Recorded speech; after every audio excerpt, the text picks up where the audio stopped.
The man behind the counter did not look up when he said it. It was August 1967, and the shop on India Street in San Diego smelled of gun oil and old felt, and the particular staleness of things people had brought in and not come back for.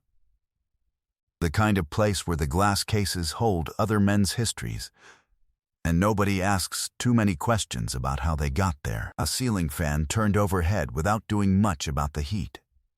A hand-lettered sign in the window read, "We buy gold, silver, military, coins." The man behind the counter was named Dressler. He had been running this shop for 9 years, and he knew what things were worth, and he knew what a man looked like when he needed rent money, and could not think of anything left to sell except the one thing he had sworn he never would. He was looking at the medals on the glass in front of him. 5 of them.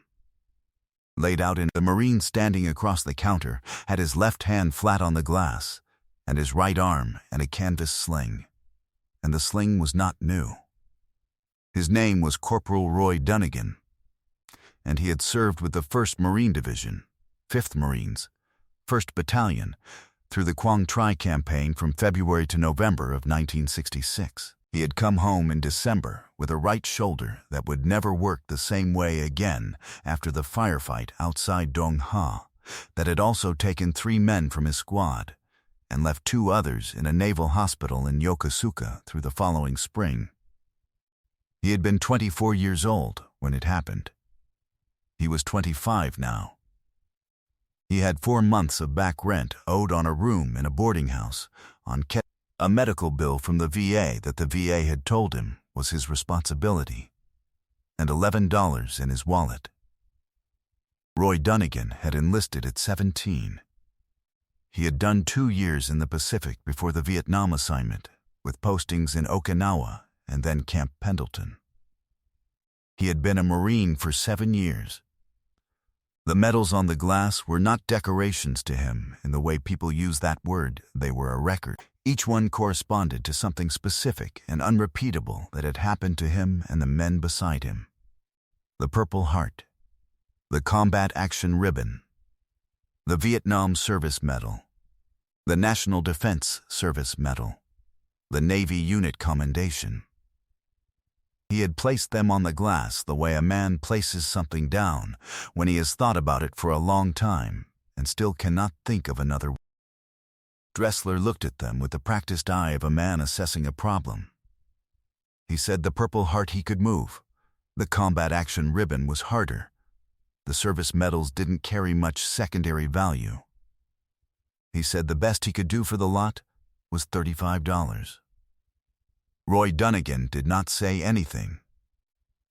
Dressler said he could go $38 if the man wanted to think about it for a day. But the offer stood either way. The ceiling fan turned. 3 men were in the shop. A man in a merchant marine jacket was looking at a tray of pocket watches near the door. A younger man was waiting at the far end of the counter with a camera in his hands. Neither of them looked toward the medals. Near the back, sitting on a wooden stool with a cup of coffee balanced on his knee, was a large man in a plain work shirt with a sleeve, wearing a canvas jacket despite the heat and a battered hat that had seen some weather. He had come in 20 minutes earlier looking for a replacement wristwatch strap and had stayed because the girl at the hardware store next door had said the shop sometimes carried them, and he was still waiting to find out. He had not moved from the stool in 4 minutes. He was watching Roy Dunnigan's hand flat. If you've ever stood next to something that was wrong and felt the room decide it wasn't their business, drop a comment below. This one's for the men who didn't have anyone stand next to them. Roy Dunnigan picked up the Purple Heart. He held it in his palm for a moment, the way you hold something when you are saying goodbye to it, and making sure you have looked at it one last time. The large man set the coffee cup on the edge of the display case behind him. He stood up from the stool. He walked to the counter the way a man walks, when the hard part is already done, not fast, not slow. Weight in the heels, the hat still on, and he stopped at the counter 2 feet from Roy Dunnigan, and he looked at the 5 medals laid out on the glass. He said, "I'll take." Dressler looked up for the first time. The large man did not look at Dressler. He looked at Roy Dunnigan and he said, "I've got a wall at the house that needs something on it, and I can't figure out what. My wife's been after me about it for 3 months." He reached into his jacket. These would settle the argument. Roy Dunnigan does not move. His hand is still. The large man put 3 $50 bills on the counter. He said, "I'd also appreciate it if you kept them together. I like the grouping." Dressler looked at the bills. He looked at the man. The man in the merchant marine jacket near the door had turned around. The younger man with the camera had gone very still. Dressler said, quietly, "Yes, sir." The large man turned to Roy Dunnigan. "I'll need somebody to tell me what they're for, when you've got a minute. I don't know the half of it, and I'd rather not put them up without knowing." Roy Dunnigan looked at him. He knew who he was standing next to. The whole shop knew by now. He said, "Mister," and then his voice stopped working for a moment. The large man said, "There's a diner 2 blocks up. Coffee's better than this." He picked up the medals, all 5, and placed them one by one into Roy Dunnigan's good hand. He folded Dunnigan's fingers over them. He said, "Hang on to those for me while we walk." They left together. The door swung shut behind them, and the ceiling fan turned in the quiet, and Dressler stood at the counter for a while without moving.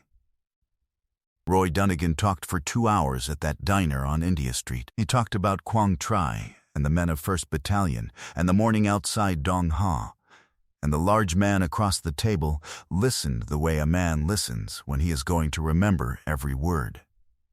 He asked 2 questions. He did not ask about the shoulder. When the check came, the large man paid it. He stood up and put on his hat. Roy Dunnigan said, "I can't," and stopped. The large man said, "You already did." He meant the 2 hours. He meant the telling. He left. Roy Dunnigan sat at that table for a while after he was gone. The $150 paid 4 months of back rent on the room on Kettner Boulevard and covered the VA balance with $23 left over. Roy Dunnigan did not sell the medals.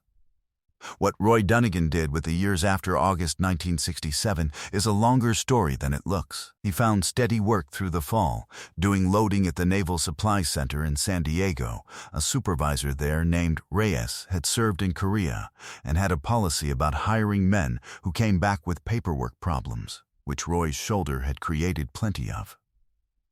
He worked that dock for 6 years. He saved enough to take 2 night courses at San Diego City College.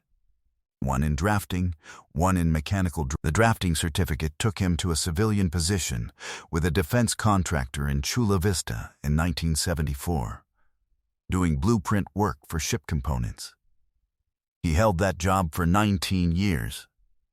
He married in 1971. Her name was Connie, and she had grown up in Oceanside, and her father had been a Navy man, which meant she did not need things explained to her that most people. They had a son in 1973 and a daughter in 1976. The son, Michael Dunnigan, enlisted in the Marines in 1993. He served 2 tours. He came home in 1999 and finished a degree at San Diego State and eventually went to work for the Department of Veterans Affairs, processing disability claims. He has said in a published interview that he took the job because his father once told him about a debt that got settled by a stranger, and that some debts you spend the rest of your life paying forward to people you've never met. Roy Dunnigan retired from the Chula Vista position in 1993. He and Connie moved to a small house in Escondido, up in the hills where the air is different from the coast. He died in 2011 at the age of 69. The 5 medals are in a shadow box on the wall of Michael Dunnigan's office in San Diego. The Purple Heart is centered. The Combat Action Ribbon is to the left. The arrangement is the same one they had on the glass counter on India Street in August 1967, the same order Roy Dunnigan had laid them out before he picked up the Purple Heart to say, "The morning light comes through the east window and moves across that shadow box the way light moves across things that have been in the same place a long time, and the metals are exactly where they are, and the room is quiet." John Wayne never said a word about what happened on India Street. Not to his director, not to the men he worked with, not in the 18 months of interviews that surrounded True Grit, not in any letter that has come to light in the 45 years since. The $150 came out of his jacket, and that was the end of his accounting of it. There is a particular kind of man who notices when something is wrong and does not wait to see if anyone else will notice. Who sits on a stool in the back of a shop and watches a hand on a glass counter and understands, without being told, what that hand is resting on and what it is about to let go of. That kind of man does not require an audience. The witnessing is enough. The doing is enough.